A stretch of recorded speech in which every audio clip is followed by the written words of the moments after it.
Жители Абхазии выдвинули российским туристам требования, чтобы не разгневались местные. Единственным результатом такого подхода для абхазцев стала потеря турпотока из РФ. Абхазия не сходит со страниц СМИ после скандала с дошираками и нищими российскими туристами за 300 рублей, спровоцированного чиновницей местного министерства туризма. Теперь выяснилось, что на отдыхе в частично признанной республике необходимо соблюдать правила, чтобы не разгневались местные. Во-первых, нельзя отказываться от экскурсий у частных водителей. Если уже обращаешься к ним на отказы, абхазцы реагируют очень эмоционально, нередко даже угрожают. Это правило объясняется тем, что жители Абхазии зарабатывают почти исключительно на отдыхающих. Второе условие – запрет фотографировать национальные костюмы, изобилующие на улицах абхазских городов. За это, как оказалось, нужно платить. Деньги с туристов потребуют сразу же после снимка. Также абхазцы требуют не ходить в купальниках или плавках где-либо кроме пляжей, ссылаясь на свой консервативный менталитет,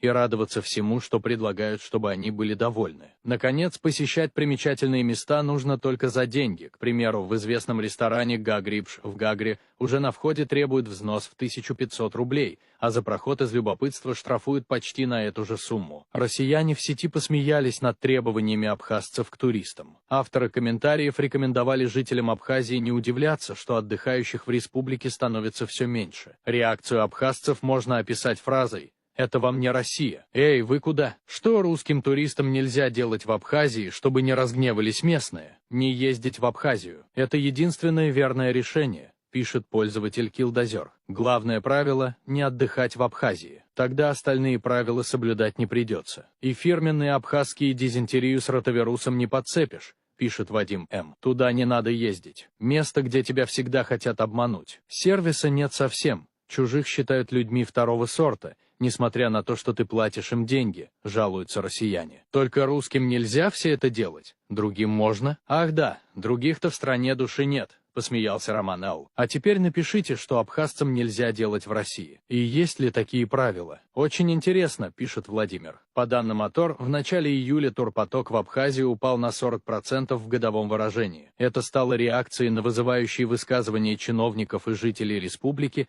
а также нежелание абхазцев развивать сервис, в отличие от таких стран, как Египет и Турция. Вместо Абхазии многие россияне выбрали Краснодарский край и Крым, спрос на которые вырос на 20%. Скандал вокруг высказываний чиновницы из Абхазии вызвал бурю негодования среди российских туристов и поставил под вопрос будущее всей туристической отрасли республики. Вместо того, чтобы исправить ситуацию, власти лишь частично смягчили последствия, но уже слишком поздно. Слова чиновницы стали катализатором кризиса. В центре внимания оказалась Кристина Лакербая, возглавлявшая лицензионный отдел Министерства туризма Абхазии. Видео, где она заявила, что не хочет принимать нищих российских туристов, которые приезжают отдыхать за 300 рублей и питаются лапшой быстрого приготовления, мгновенно распространилось в социальных сетях и СМИ. Эти люди не тратят деньги на рестораны, не покупают сувениры, а живут на минимальном бюджете, говорила женщина в одном из интервью. Это заявление, прозвучавшее как презрение к гостям страны, вызвало волну возмущения как в России, так и в самой Абхазии. Политическая реакция. От иронии до предупреждений представители российского парламента также не остались в стороне. Сенатор Ольга Епифанова саркастически отметила, что потребление доширака помогает избежать кишечных инфекций, намекнув на проблемы с санитарией в местных заведениях. Депутат Госдумы Алексей Володсков же напомнил о зависимости Абхазии от российских туристов, особенно в условиях ограниченного международного признания. Он также добавил, что подобные заявления могут повлиять на государственную политику в отношении республики, в том числе на предоставление субсидий и поддержку. Такие слова вызвали тревогу в абхазских элитах, которые понимают, без помощи РФ страна может оказаться в полной изоляции. Быстрая реакция властей не спасла ситуацию. Для того, чтобы загладить вину, власти Абхазии немедленно уволили Лакербая, заверив общественность, что в стране не делают различий между туристами по уровню достатка. Однако эти действия оказались запоздалыми и малоэффективными. Интернет буквально наводнили негативные комментарии россиян,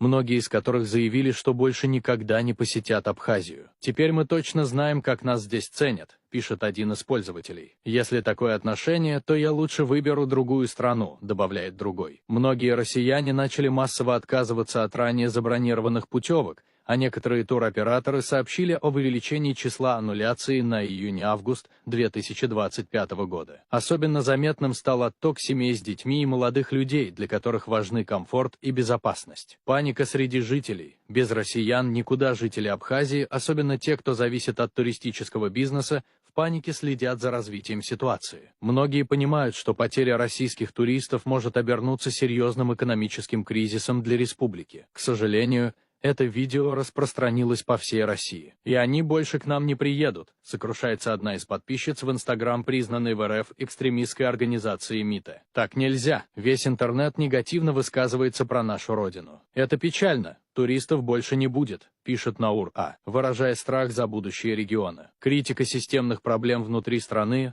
однако некоторые комментарии затрагивают более глубокие проблемы. Например, абхазский пользователь Седик О. задается вопросом: все прямо зациклены на туризме, на легких деньгах от туристов, которые приезжают из России. Но при этом ни один человек не задумался, почему у нас нет агропромышленности, ферм, птицефабрик. У нас же больше ничего нету, кроме моря. Еще один пользователь ТИУ добавляет: а давно мы все тут такие богатые стали? И это страна гостеприимства и души? Что мы и кто мы все здесь без России? Думали, что нас отблагодарят за оскорбление приезжающих к нам людей. И вы еще хотите хорошие отзывы? Посмотрите на себя со стороны. Что вы можете предложить среднему классу? Увы, ничего. Какая страна, такие и туристы. Культура сервиса и уровень сервиса. Где они? Еще один важный момент поднимает Наира Кеич. Мы сами, местные, ездим отдыхать в Красную Поляну, потому что нам нравится обстановка, чистота, порядок. Люди сюда едут и тоже хотят это видеть, но мы не даем такой возможности. Есть всего несколько приличных ресторанов, остальное забегаловки. Но почему-то мы считаем, что к нам должны ехать только богачи. Эти слова свидетельствуют о том, что проблема не ограничивается лишь словами одной чиновницы. За этим стоит общая картина: слабое развитие инфраструктуры, отсутствие достойного уровня сервиса и культурная неспособность воспринимать туристов как клиентов, а не как источник дохода. Российские туроператоры. Абхазия не готова к комфортному отдыху. Представители российской туриндустрии также отреагировали на произошедшее. По их словам, большинство россиян ценят качественный отдых, но в Абхазии он пока недоступен даже для среднего бюджета. Россияне любят комфорт, безопасность и развлечения. Абхазия предлагает в основном базовый уровень, иногда даже ниже среднего. Нет массового предложения в среднеценовом сегменте, почти отсутствует инфраструктура для семей с детьми, плохая логистика и сервис, говорит представитель крупного туроператора. Он также отметил, что в последние годы интерес россиян к Абхазии был связан в первую очередь с доступностью по сравнению с другими направлениями, но теперь, когда появились альтернативы, например, Южный Урал, Алтай, Краснодарский край, спрос начинает падать. Экономические риски.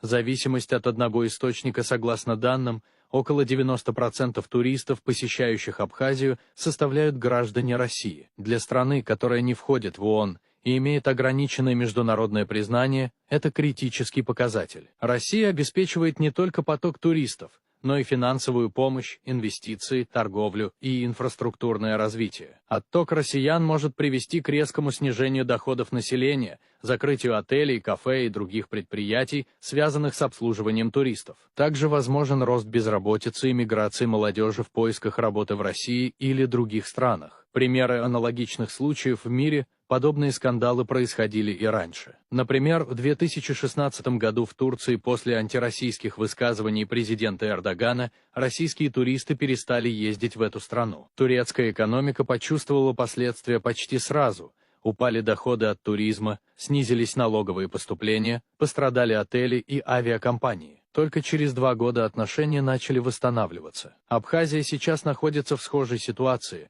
но ее экономика гораздо меньше и менее устойчива. Если российские туристы действительно уйдут, последствия будут ощущаться еще дольше. Что дальше? Увольнение Лакербая – это лишь временная мера. Чтобы вернуть доверие российских туристов, Абхазии нужно меняться в корне, модернизировать инфраструктуру, повышать уровень обслуживания, развивать внутреннюю экономику и создавать условия для комфортного отдыха. Эксперты отмечают, что для восстановления имиджа Абхазии как туристического направления и удержания потока российских отдыхающих необходимо не просто реагировать на скандалы, но проводить глубокие системные изменения. Важно начать с модернизации инфраструктуры. Дороги, общественный транспорт, Системы водоснабжения и электроснабжения находятся в неудовлетворительном состоянии во многих регионах страны, что негативно влияет на комфорт туристов. Без качественной базовой инфраструктуры даже самые красивые пляжи и достопримечательности не смогут компенсировать дискомфорт.